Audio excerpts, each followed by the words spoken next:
नमस्कार सभी को, स्वागत है आप सभी का हमारे YouTube चैनल पे। और आज हम करने वाले हैं क्लास 10th की इको का एक चैप्टर जिसका नाम है मनी एंड क्रेडिट। चैप्टर बहुत ही इंटरेस्टिंग है, चैप्टर बहुत ही इजी है। तो चलो बच्चों, हम लोग इसको करते हैं स्टार्ट। सबसे पहला पॉइंट बेटा जहाँ पे आपका आता है वो आता है money as a minimum exchange. अगर हम लोग आज की बात करते हैं तो आज क्या होता है, आज ये होता है कि हम कोई भी सर्विस दे रहे हैं, कोई भी काम हो रहा है, उसके बदले हमको मिलता है पैसा।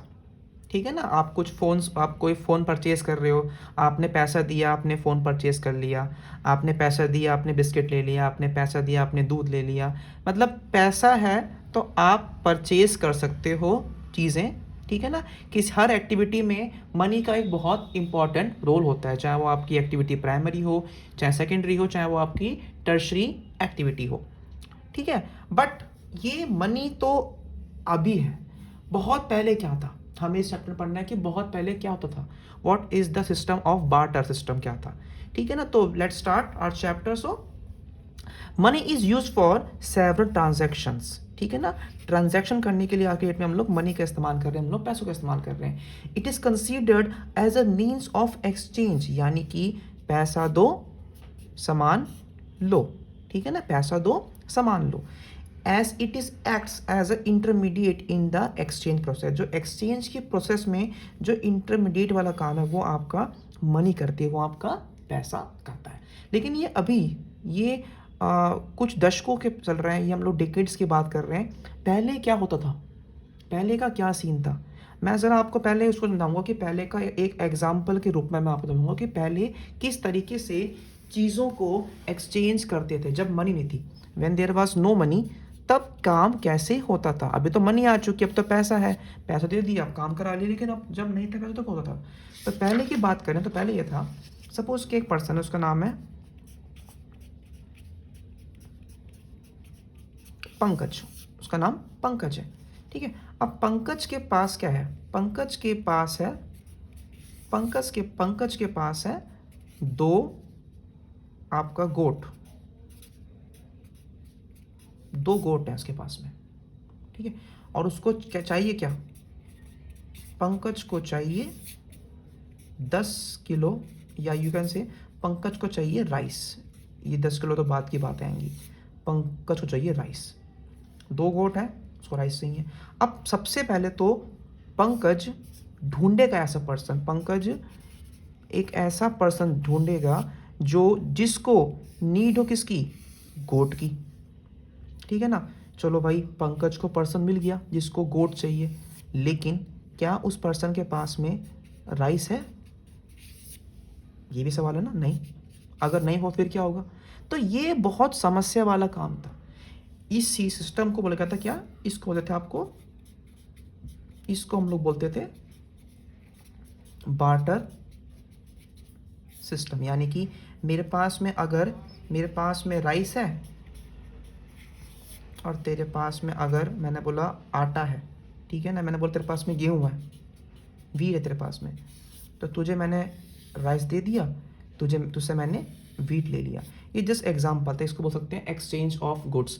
बट ये इतना सिंपल लग रहा है, इतना सिंपल बिल्कुल भी था। क्यों, जैसे कि हमने देखा यहाँ पे कि पंकज के पास गोट है, पंकज गोट देगा तो उसको राइस मिलने चाहिए। लेकिन पंकज जिसको गोट देगा, क्या उसके पास राइस है। और जिसके पास राइस है, एक और, चलो मैंने बोला ये एग्जाम्पल 1 था कि पंकज ने दूसरे पर्सन के पास गया, उसको गोट चाहिए लेकिन उसके पास में राइस नहीं है। पंकज दूसरे पर्सन के पास गया, उसके पास राइस है लेकिन उसको गोट जो है वो नहीं चाहिए। तो कितनी दुविधाएं थी इस सिस्टम में आपका ये। ठीक है। तो ये था पहले आपका बार्टर सिस्टम। ठीक है ना। यानी कि चीज़ों का आदान प्रदान करना, मेरे पास कुछ है, तेरे पास कुछ है, तो आपस में हम लोगों ने उसको एक्सचेंज कर लिया। सो एक बार इसको हम लोग अब पढ़ते हैं, थ्योरी में पढ़ते हैं। हम लोग थ्योरी में क्या कहते हैं, before the use of money people followed barter system. Money के यूज होने से पहले हमारे भारत में, पहले की बात करें तो एक्सचेंज का सिस्टम क्या था, वो आपका बार्टर सिस्टम था। In this system goods are directly exchange without the use of money, मतलब पैसों के बिना हम लोग चीज़ों को एक्सचेंज कर लेते थे बिटवीन 2 और more people who agree to exchange each other goods. ठीक है ना। मैं राज़ी हूँ, तुम राज़ी हो, हमने अपना सामान एक्सचेंज कर लिया है। बट वही प्रॉब्लम्स, ये दो प्रॉब्लम्स तो आती थी। नेक्स्ट पॉइंट पे आ जाओ। For example farmer exchanging wheat for shoes. Farmer के पास वीट है, एक बंदे के पास शूज़ हैं, ठीक है। उस बंदे को वीट चाहिए, इस फार्मर को शूज़ चाहिए, इन्होंने अपना सामान जो एक्सचेंज कर लिया। बट यहाँ पे आपको ये सिंपल लग रहा है, बट इतना सिंपल आपका नहीं था, ठीक है ना। In this case the farmer and the shoe manufacturer should be in need of each other. अब यहाँ पे क्या कंडीशन क्या है कि दोनों को वीट की और शूज़ की ज़रूरत होनी चाहिए। ज़रूरत नहीं है तो क्या फ़ायदा। दिस इज कॉल्ड को double coincidence of what, यानी कि जो मुझे बेचना है वो तुम्हें लेना चाहिए, ठीक है ना, तुम्हें उनको ज़रूरत होता है, और जो मेरी ज़रूरत है वो तुम्हारे पास होनी चाहिए, ठीक है ना। मैंने बोला मुझे बकरी बेचनी थी तो मुझे चावल चाहिए, तुमको चावल, ठीक है ना, मुझको चावल चाहिए, और तुमको ज़रूरत होनी चाहिए बकरी की और तुम्हारे पास चावल भी होने चाहिए। ये बहुत ज़रूरी पॉइंट है इसके अंदर आपका है।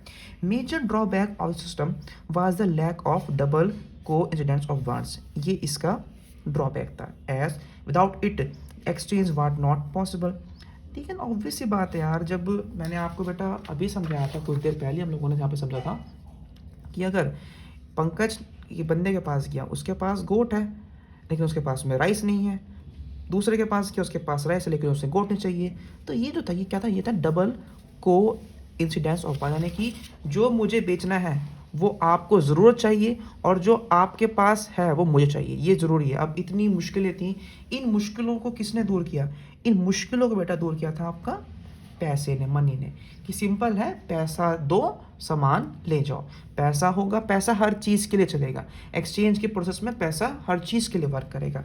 The use of money eliminated the need of double quantity of wants, money was accepted as a common medium of exchange. अब मनी जो है वो सबके पास हो सकती थी और मनी के बदले में आपको बकरी, चावल जो चाहिए वो आप ले सकते हो बिना किसी परेशानी के, ठीक है बच्चों। नेक्स्ट, अगर हम आज की बात करें, मॉडर्न फॉर्म्स ऑफ मनी की बात करें, तो आज आप सभी देख रहे हैं आपके पास में डेबिट कार्ड्स हैं, आपके पास में क्रेडिट कार्ड्स हैं, ठीक है, आपके पास अब फ़ोन पे आ चुका है, आपके पास पेटीएम आ चुका है, आपके पास में अब चेक्स आ चुके हैं। तो ये सब क्या शो करता है, ये सब शो करता है क्या, ये सब शो करता है कि किस तरीके से हमारी कंट्री में हमारे अब हम लोग मॉडर्न फॉर्म्स ऑफ मनी जो है वो यूज़ कर रहे हैं आपका, ठीक है। नेक्स्ट पॉइंट पे आ जाओ।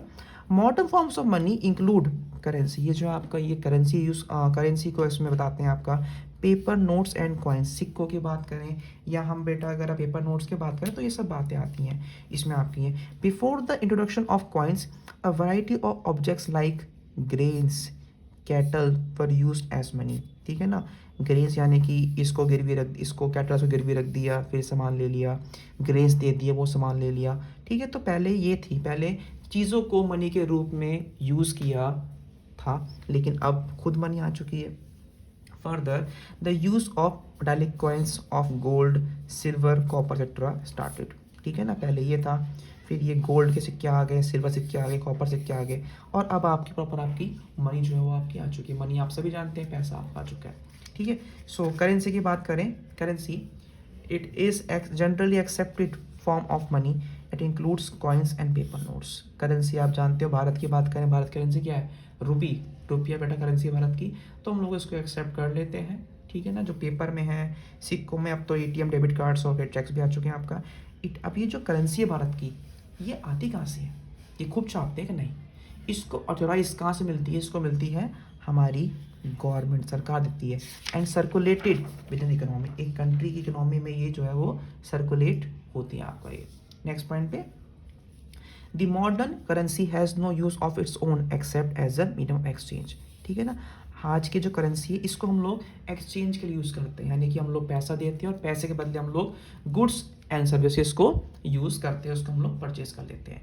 इन इंडिया, अगर भारत की बात करें, रिजर्व बैंक ऑफ इंडिया जो आरबीआई है can only issue currency notes on behalf of the government of India.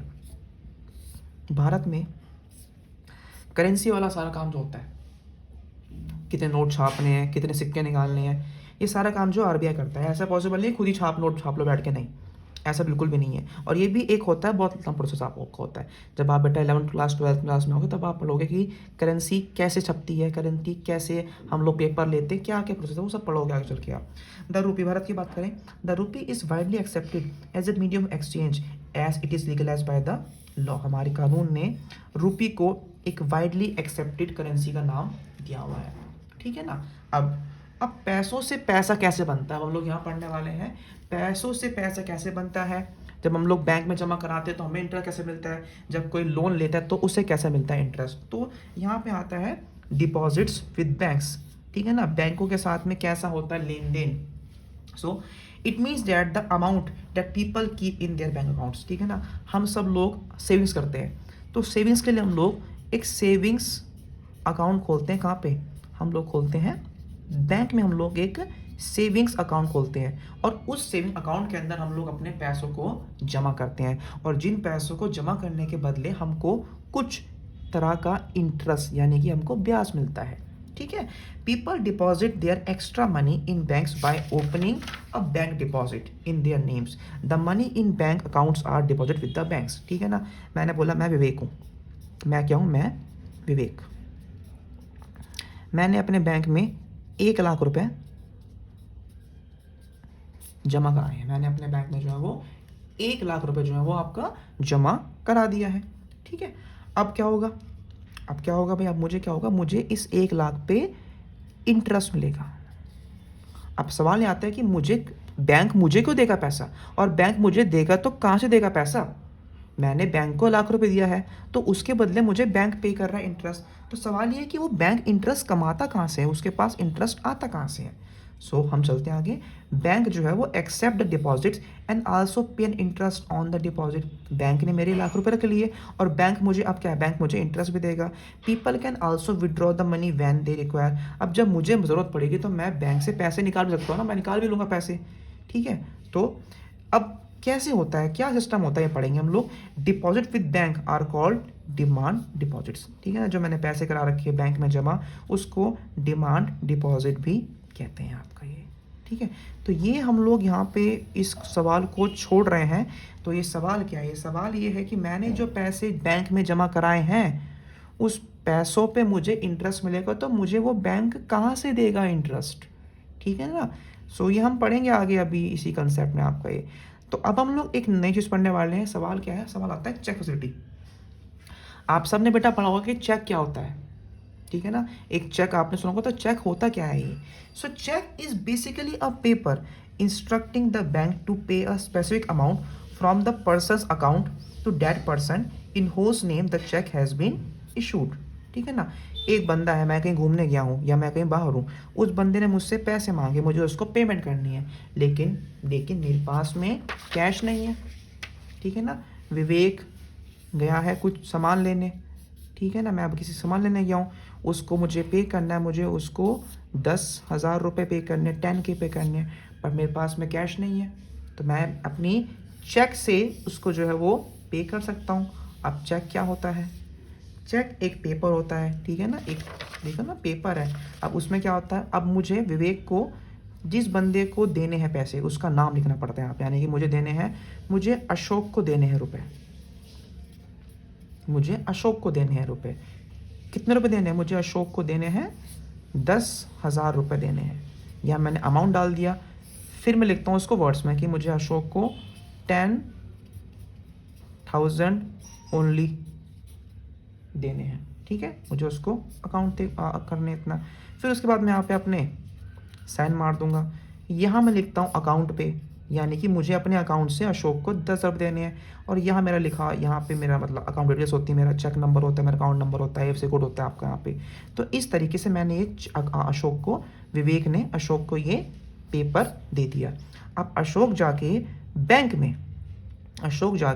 Bank में चेक डाल देगा, और अशोक के बैंक में 10,000 रुपये पहुँच जाएंगे।